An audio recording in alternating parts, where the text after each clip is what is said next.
गुरु का वाक्य ब्रह्म वाक्य समान। गुरु गीता गुरुगत प्राण शिष्यों के लिए मंत्रमय है। जो शिष्य हैं वे महामंत्रमयी गुरु गीता का मर्म समझते हैं। उन्हें मालूम है कि मंत्र साधक की मानसिक चेतना की दशा व दिशा को आमूल चूल बदल देता है। यह बदलाव लोहे को सोने में बदलने जैसा है। मंत्र पारस के छूते ही सब कुछ बदल जाता है। लोहे की कलंक कालिक सोने की स्वर्णिम आभा बिखरने लगती है। साधना व गुरु कृपा से अनजान चित्त के लिए यह पारस कथा अतिशयोक्ति भरा झूठ लग सकती है, पर जिन्हें गुरु की कृपा छांव मिली है वे जानते हैं कि गुरुदेव की छुअन में सारे आश्चर्यकारी परिवर्तन समाये हैं। उनकी कृपा से सारे असंभव सहज संभव हो जाते हैं। साधना का सच, गुरु कृपा का प्रभाव तार्किक विश्लेषण व गणित शास्त्र के समीकरण की सभी सीमाओं से पार है। इसका अतुलनीय प्रभाव हमेशा ही हमें अनुभव करने का नेह निमंत्रण देता है। जिन्हें यह निमंत्रण मिला है, जिन्होंने इसका अनुभव पाया है, उनके हृदय इन क्षणों में भी गदगद एवं पुलकित हैं। इस पुलकन के कुछ पल इस गुरु भक्ति कथा के पूर्वोक्त मंत्रों में विवेचित किए गए हैं। इसमें शिव संदेश यही है कि गुरुदेव से अधिक और कुछ नहीं है।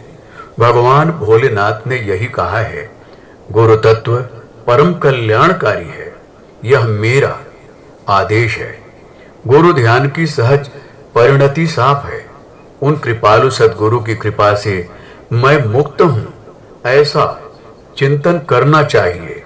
ऐसा चिंतन करने वाला सदा ही मुक्त रहता है। कर्मों की श्रृंखला उसे बांधने में कभी समर्थ नहीं होती।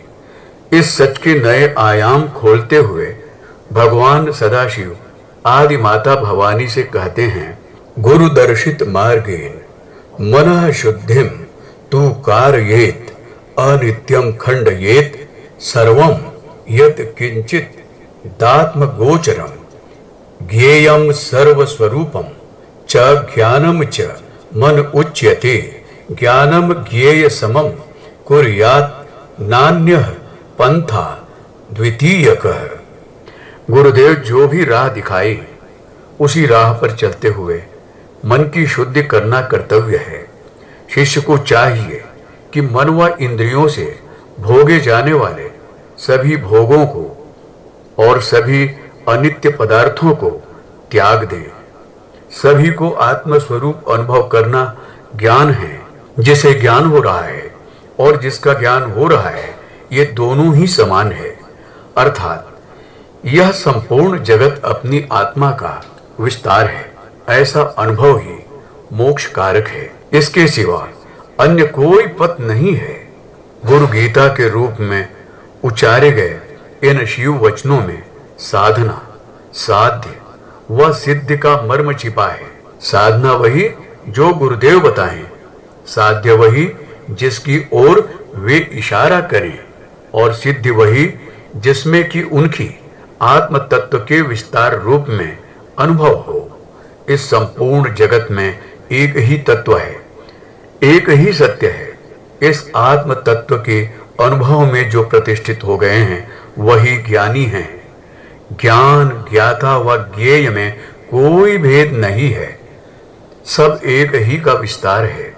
गुरु द्वारा दिखाई गई राह पर चलने से प्रत्येक शिष्य को यह अनुभूति हो जाती है। इस अनुभूति को बताने वाली एक शिष्य की बड़ी मधुर आप बीती है।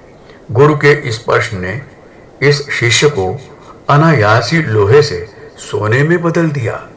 बंगाल के एक गांव सिहुड़ में जन्म हुआ। माँ बाप ने नाम दिया सिद्धेश्वर, जिसे बाद में गांव टोले के लोगों ने मिलकर सिधुआ बना दिया। जैसा नाम वैसा गुण। सिद्धेश्वर बचपन से ही सीधा और भोला था। दैव का प्रकोप माँ बाप बचपन में ही चल बसे। अनाथ होने का दर्द उसके सिवा भला और कौन अनुभव कर सकता था। अपमान से दिया गया अन्न और तिरस्कार से दिया गया जल उसकी भूख प्यास बुझा देता था। पर कभी कभी जब और अधिक अपमान सहने की हिम्मत ना पड़ती तो वह भूखे ही सो जाता। उसका बचपन ऐसे ही बीत रहा था। तभी एक दिन बाबा सोमेश्वर उसके गांव में आए। उनकी भव्य देह यष्टि, शुभ्र केश, ज्योति बिखेरती आंखें, आशीर्वचन सुनाते होंठ। उसने जब पहली बार उनको देखा तो देखते ही रह गया। समझ में नहीं आया क्या कहे, कैसे कहे। उसने तो बस इतना ही सुना कि बाबा को लोग परमहंस देव कह रहे हैं। उसने जब उनके पास जाने के लिए सोचा तो किसी ने उसे जोर का धक्का दिया, पर बाबा ने अपने बलिष्ठ हाथों से उसे संभाल लिया। वह तो बस डर के मारे उनसे चिपट गया। भीड़ जब बाबा के पास से विदा हुए तो बाबा उसका सिर सहलाते हुए बोले, बेटा, मैं इस गांव में केवल तुम्हारे लिए आया हूं। उसका भी कोई अपना है। यह उसके लिए बड़े अचरज की बात थी। पर बाबा ने उसे बड़े प्यार से मां दुर्गा का मंत्र स्मरण करना सिखाया और बोले, बेटा, तुम बिना परेशान हुए इसी गांव में रहते हुए सबकी सेवा करते रहो। पर बाबा, ये लोग तो। वह आगे और कुछ बोल पाता, तभी बाबा बोले, बहुत सताते हैं ना तुम्हें? हाँ बाबा। उसकी हाँ सुनकर बाबा सोमेश्वर ने अपनी आंखें शून्य में टिका ली और कहीं आकाश में खो गए। कुछ सोचते हुए उनकी आंखों में आंसू भर आए। फिर थोड़ी देर में प्रकृतिस्थ हुए और बोले, ये सब जो भी सताएं उसे प्रसन्नता पूर्वक सहन करो। इन सबके उत्पीड़न को प्रसन्नता पूर्वक सहन करते हुए इनकी सेवा करो। यही तुम्हारा साधना पथ है। मानोगे मेरी बात? कर सकोगे ऐसा? 15-16 साल का सिद्धेश्वर चुप हो गया, पर मना कैसे करता। जिंदगी में पहली बार तो किसी ने उससे प्रेम से बात की है। उसने हामी भर दी। मां दुर्गा का स्मरण, सारे तिरस्कार को सहकर सबकी सेवा, यही उसका जीवन बन गया। लोग जितना अधिक अपमानित करते, मां दुर्गा उसे उतनी ज्यादा याद आती। बड़े विह्वल होकर वह मां को पुकारने लगता। रात में जब सोता तब सपने में कभी कभी वह परमहंस बाबा सोमेश्वर उसके सिरहाने बैठे दिखते।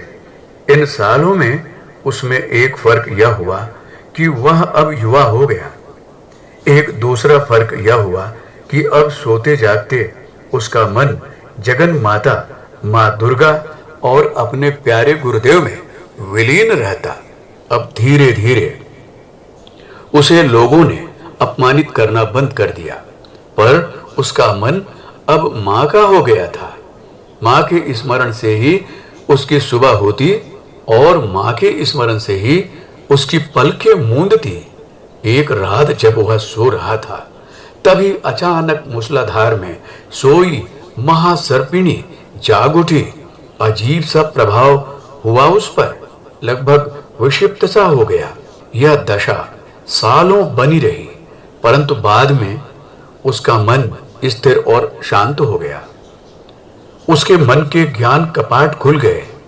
इतने दिनों में 24 सालों का अंतराल हो गया था। एक दिन बाबा सोमेश्वर फिर से उसके पास आए और बोले, बेटा, तुम्हारी साधना सफल हो गई है, अब तुम सिद्ध हो।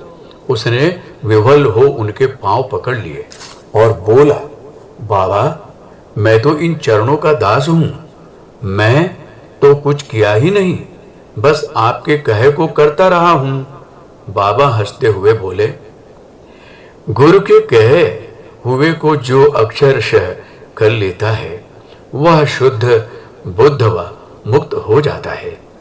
इसके विपरीत जो गुरु का विरोध करता है वह दुर्गति को प्राप्त होता है। पुस्तक गुरु गीता, लेखक डॉक्टर प्रणव पंड्या। हमारे YouTube चैनल को सब्सक्राइब करें और बेल आइकन को दबाएं ताकि आपको नोटिफिकेशंस मिलते रहें।